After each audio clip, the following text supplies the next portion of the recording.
third thing that she wants to talk about is allowing emotions to move through us and to teach us.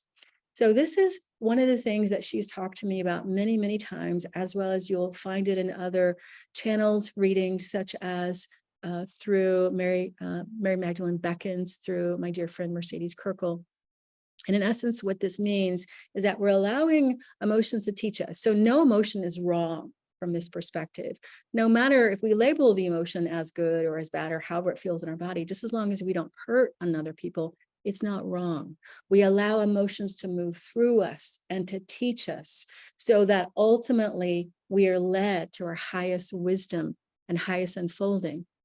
Whereas if we let the ego take over, the ego will spin us out in eddies, right? So it'll tell us these stories of defense or suppression or I'm right and he's wrong, right? But when we allow ourselves to step back and be an authentic emotion, we open to the bigger lesson. Now, how do we do this? We do this through listening carefully to ourselves and another. We do this by really being curious what the actual truth is, being deeply honest with ourselves, as well as being humble. Now, I'm not talking about martyrdom.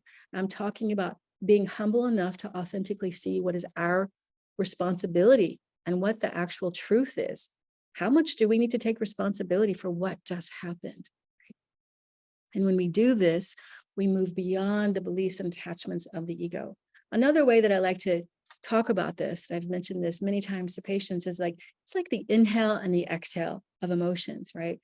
We have the inhale of the emotion when something happens. This could be something positive, but because the negative things that happen are the most difficult, I'll use it as an example. So say, for instance, we're in an argument with something, right?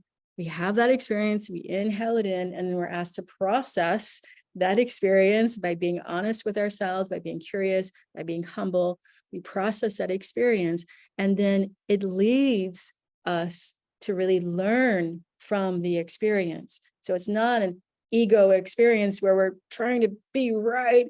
It's an experience that we're being given by being human and walking this existence and learning from what actually is authentically true by being humble.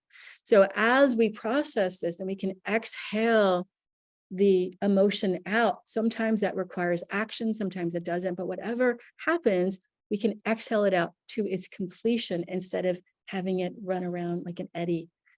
So therefore we open, as I said before, to the biggest lesson it has to give us.